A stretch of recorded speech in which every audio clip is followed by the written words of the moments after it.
that kind of wide, smashy sound is the snare. We kick it back,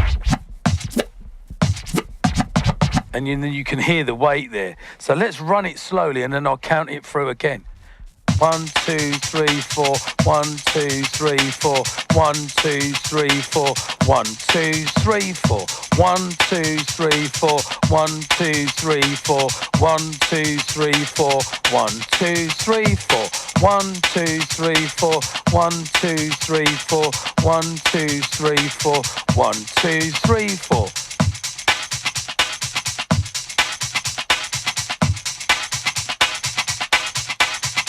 Change.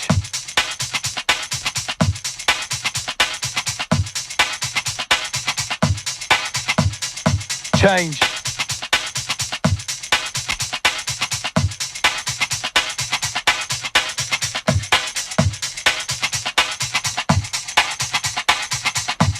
Every 4 bars, there's a slight change. Here we go. Either the way the drum beat is. Let's take that.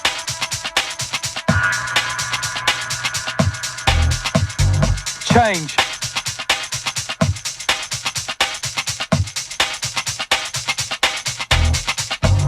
Change.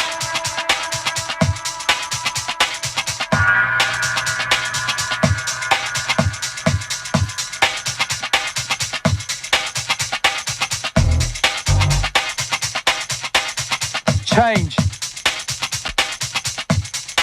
All those points that I was showing you, the change, that's where you would let your beat go into, so you would be able to mix the tunes. There's a couple of notes that you need to take.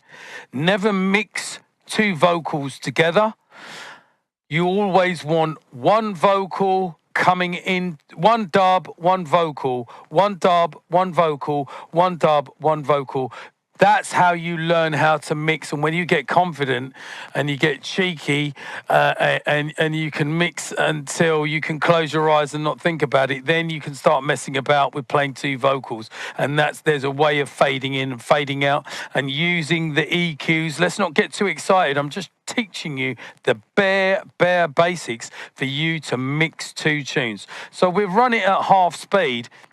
This is a great record because it's got a long intro, and at the end of the day, when you listen to the bars, you can hear that every 8 bars, 16 bars, there's a change. There's a horn that comes in, or there's a sound that comes in, or there's a crash that comes in, or there's a little bass line that comes in.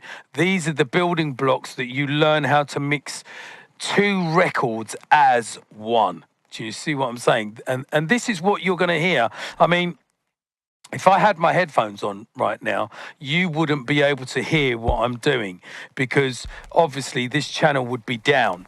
So let's just... So I'm playing it like this was in your headphones. So that's what you're going to hear, the kick. And that's the snare. Actually, I'm going to do something really amazing right now, and it's called phasing. And this is something that we used to do back in the old days when we used to practice. Let's get this ready. Yeah. And also, always have a piece of cloth to clean your records because the needles sometimes get caught up in dust. And I'm just going to show you something so you know. Like, and if you can get 2 records, it's amazing. I can show you some stuff. So look, wrong side. That always happens, doesn't it? Let's try this. Bigging up Tony Seeger, who taught me how to mix, and my good friend Stephen Bain. Bigging up Pogo. All of these guys are legendary in when I first started to learn how to. Right, I'll hold that one. Stop that there. Find the beginning of this.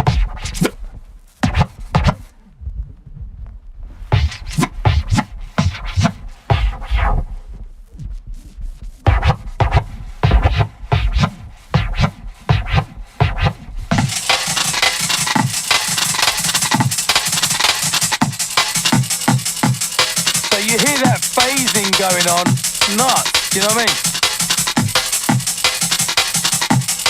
Sounds like there's a filter on this, but there's no filter.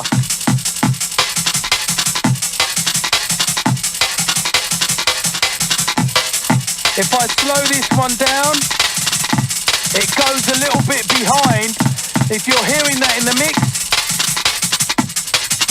now it's in, you're mixing. Let's try that again. Let's slow this one down. Slightly out, can you hear it? Speed it up in the middle.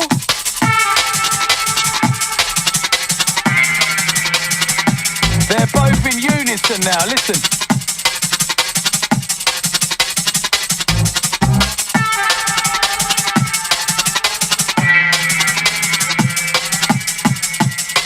Let's drop it to 33.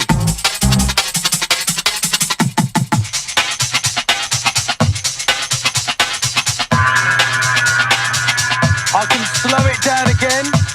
Let's slow it down on this deck this time. You don't want it to sound like that. Use your finger to speed it up. It's back in phase position. Here we go.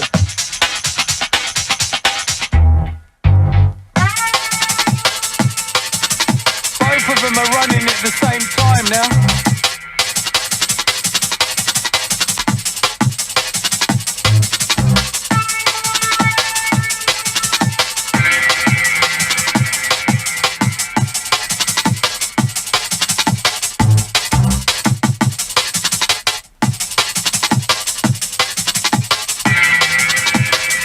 And just practice that, joining them together so they sound as one. I just touch it with my thumb to slow it down on the side, look. Speed it up. Some dread phase, you know?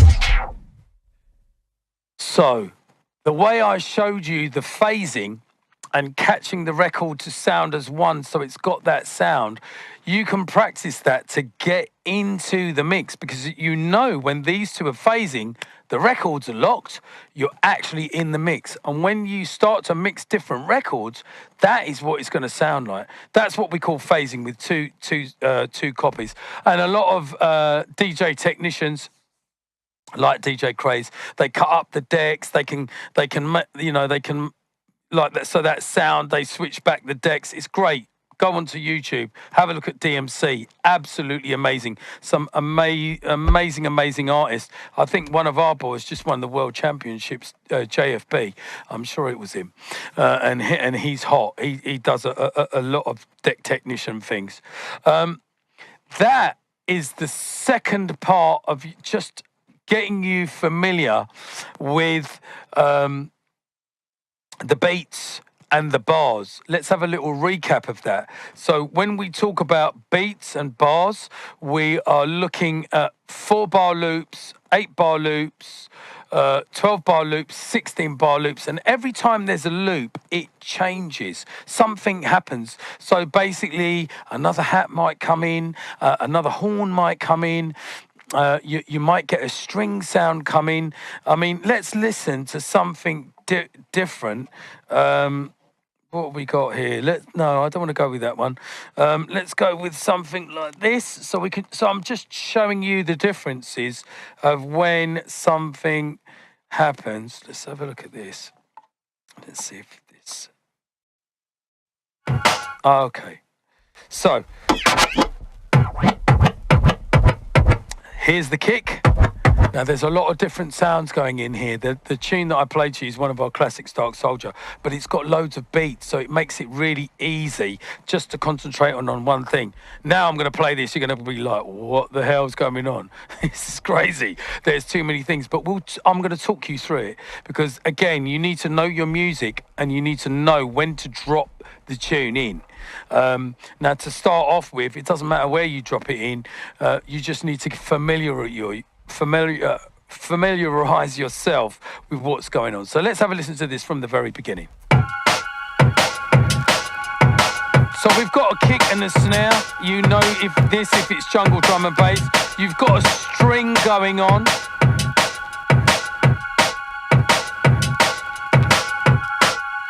We're listening to the beats and the bars. And we know a change is coming because we can feel it.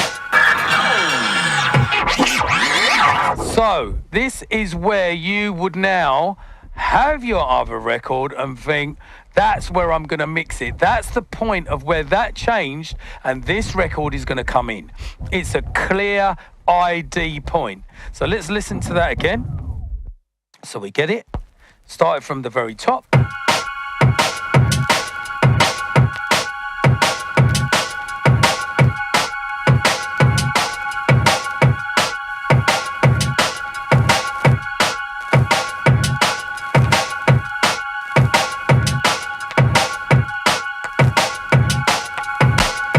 We're going to start counting. 1, 2, 3, 4, 1, 2, 3, 4, 1, 2, 3, 4, 1, 2, 3, 4, 1, 2, 3, 4, 1, 2, 3, 4, 1, 2, 3, 4, 1, 2, 3, 4, 1, 2, 3, 4, 1, 2, 3, 4, 1, 2, 3, 4, 1, 2, 3, 4, 1, 2, 3, 4, 1, 2, 3, 4, 1, 2, 3, 4, 1, 2, 3, 4. So, did you see what was happening there?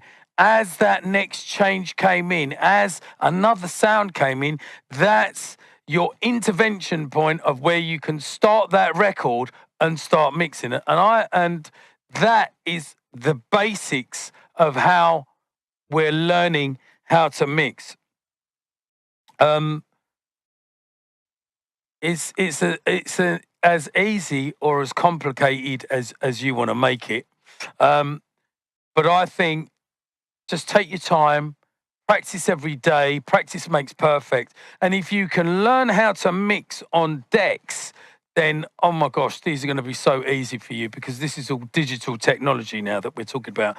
This is analog stroke digital technology because you physically have to still really get involved. It's more physical. But I mean, when they invented these, this is the next best thing since sliced bread.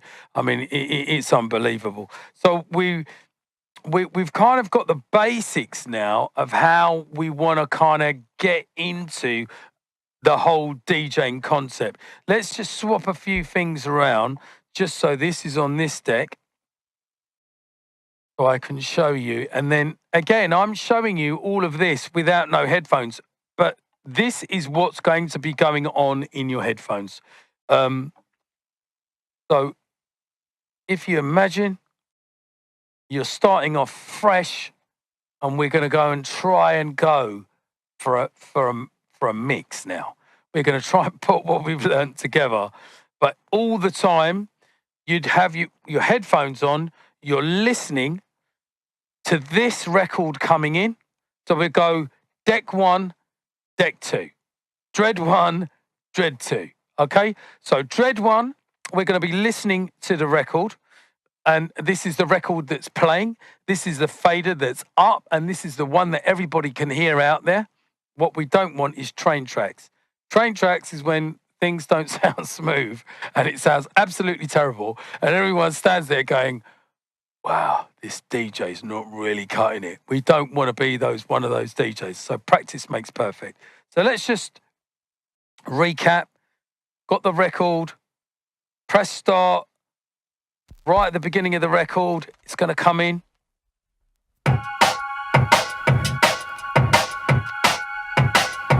Now, don't get nervous at this point and think, oh my God, I've got to wait until that beat's going to come in and I'm worried I won't get it through.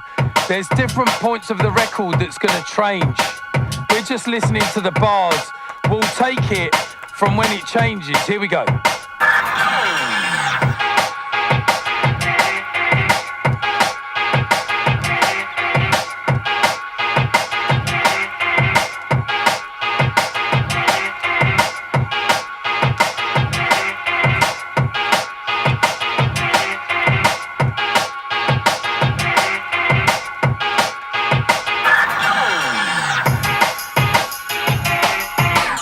So then I was miming the 1, 2, 3, 4. So you can do this at home, and no one's looking, so it doesn't really matter how we're getting you to mix. It's all about it's the numbers game, and as long as you can stick to that 1, 2, 3, 4, 1, 2, 3, 4, 1, 2, 3, 4, 1, 2, 3, 4, you know a change is coming. That's 4, 8, 12, 16. That's a 16 bar loop. And then you're going to come into it. Did you hear what was happening? A lot of hats and things were coming in. You're thinking, oh my gosh, what is happening? But once it fades in and it joins together, you're going to know what's happening. So we're going to start that deck 1, dread 1 again. When we hear the gap and the change, we're going to bring this record in on the kick. So when we hear the kick, which you'll hear, this is again what you're going to be hearing in your headphones, but I'm just demonstrating this out loud so you can hear what it sounds like. But you would never have this up. You would always have this down because you're monitoring this in your headphones. So imagine I'm your headphone right now, but you're going to practice that and it's going to make sense. So let's start this at the beginning.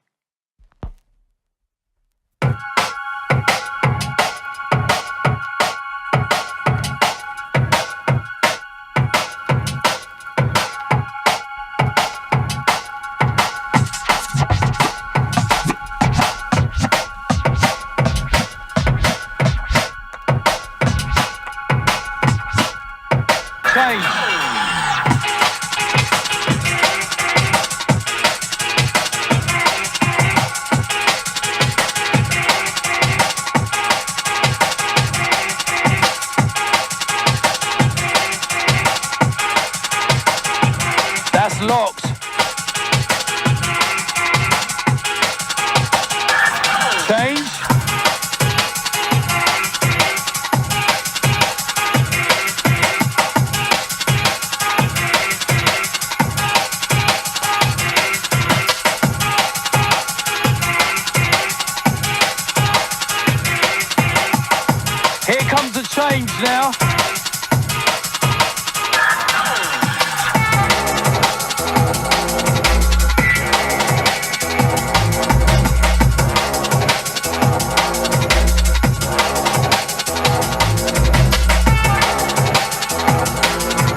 monitoring your headphones now.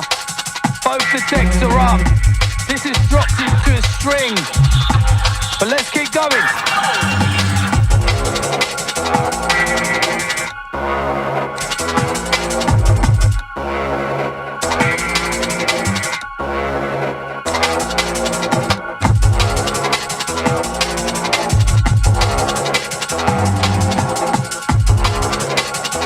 Keep it in, let's go.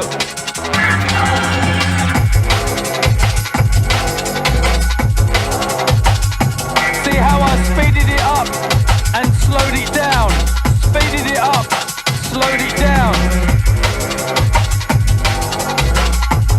Here we go. Wow, we're in the mix, let's go.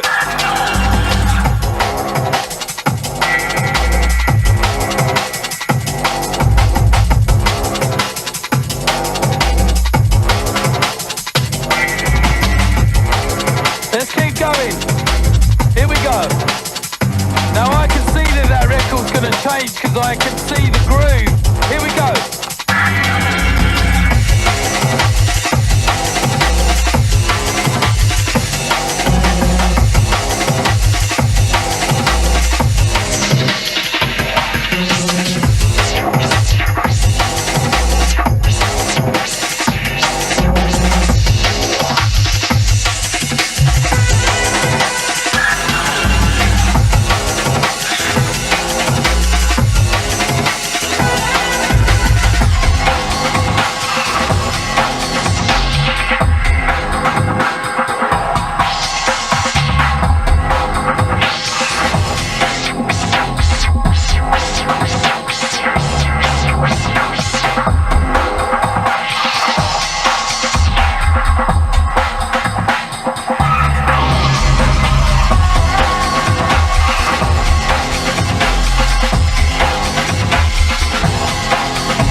So, that's your introduction.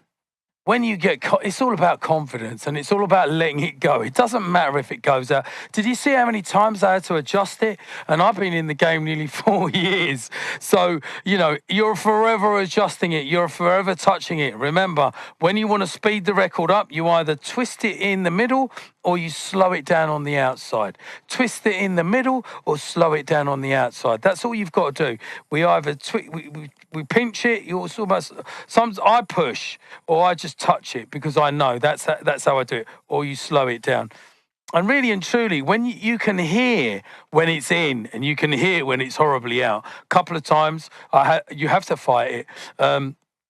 Because this deck might be slightly different from this deck. But that is the basics of knowing your records, knowing about beats, knowing about bars, and knowing about how to put two records together to sound as one. Now, when you first start mixing and you start doing some advice about your mixtapes, start to just do like, 8-bar, 16-bar mixes. It's clean, it's nice, it's in, it's out. Also, you saw me then doing a little bit of trickery, doing a little bit of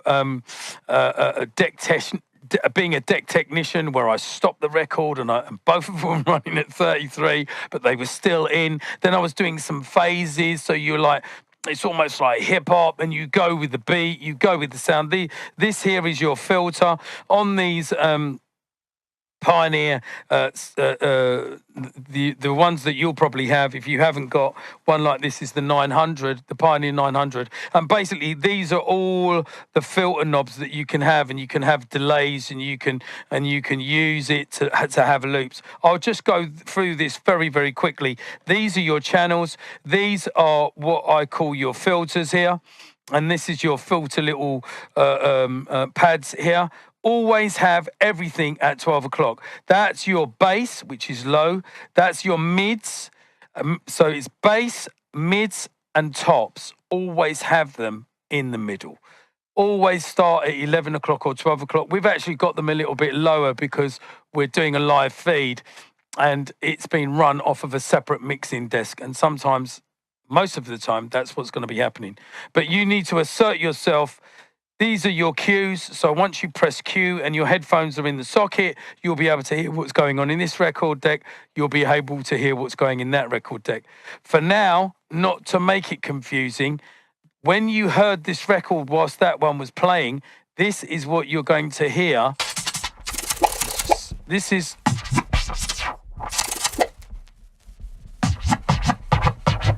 That's what you're going to be hearing in your headphones. And that channel is going to be down, but obviously this channel is up at the moment. That record deck is going to be up and it's going to be playing. And as I showed you, let that beat go. Now use both of these records on 12. Try and get somebody who knows about records and know that they're the same BPM. And this is the other thing. Excuse me. BPMs are different speeds. When we started off in jungle, it was 145 to 150. Now it's at 175. So make sure it's no good mixing a record at 140 BPM with 175 because it's never going to go. You need to mix that version of the music. Either you're going to play all garage, or you're going to play all hip hop, or you're going to play all jungle drum and bass, because it's going to be roughly about the same speed. Now, there are times that you might buy an older school jungle tune and it's not at 175. So you use these vary speeds, these pitches, to bring up the BPM of the tune. But you don't really, when you're playing, you don't want to be plus more than 4. Between 2 and 4. Even 4 is a little bit too high, but you know, I mean, sometimes I have to play on +8, but that's because I'm an experienced DJ and I want to get the tune in. Once I've got the tune in, I'll actually bring the pitch down, because I know if I'm playing old school jungle, new school jungle, the pitch is going to change drastically. So make sure you've picked your selection of records. Make sure you've got 3 or 4 records that you know 100% that are great for you, that you can look at it and you can say to yourself, okay, you know what? I know these records really well. I mix these records really well. And this is where the term double dropping comes in. You know, like when I was cutting it one bass line and then cutting it the next and then cutting it and then dropping them both in. And you can make those 2 records sound as one. Andy C does the double dropping thing. Mampy Swift does the double dropping thing. A lot of the new DJs, Turno does the double dropping thing. But there's other DJs. We want to tell a story. We want to mix the records. We want to blend the records. You've got Randall, Too Hot to Handle. He's mixing you. He can hear it, and then he'll let the tune off, and then suddenly it will just explode, and you're like, wow, what's this? And most of us play like that because we want those mixes to, you know, Randall can keep a mix in for 2 or 3 minutes, as we all can, but that was his specific thing, is running 2 tracks at the same time and letting them run out and sound as one. Amazing. If you go to the house stage and you look at Mr. C, Evil Eddie Richards, they'd laugh you off the decks if you didn't hold that mix for 2 or 3 minutes. And I come from the house days. I come from soul, red groove and jazz. So nothing's ever too difficult. Sometimes we all miss the beat. It's a little bit baggy. And sometimes that will happen if the monitors aren't right. You need 2 good monitors in front of you so you can hear what's happening. I've got 2 great monitors in front of me. Everything's here, it's not distorted. And, you know, you're cleaning your records, as I said, get yourself a cloth, a static cloth, that is how you start off to DJ on decks. I hope you can get a grasp of it. And don't forget, you can always rewind this and go back to the bit you were stuck on. But remember, 4-bar loops, you know that 1, 2, 3, 4, 1, 2, 3, 4, 1, 2, 3, 4, 1, 2, 3, 4. Change. On the change, that's when you're going to put the record in. If they're running it at the same time, it's going to be easy peasy. Easy peasy. Happy mixing, everyone. I hope you've enjoyed today's workshop on just working on decks. And our next part of the workshop will be how we transpose this from decks to CDJs.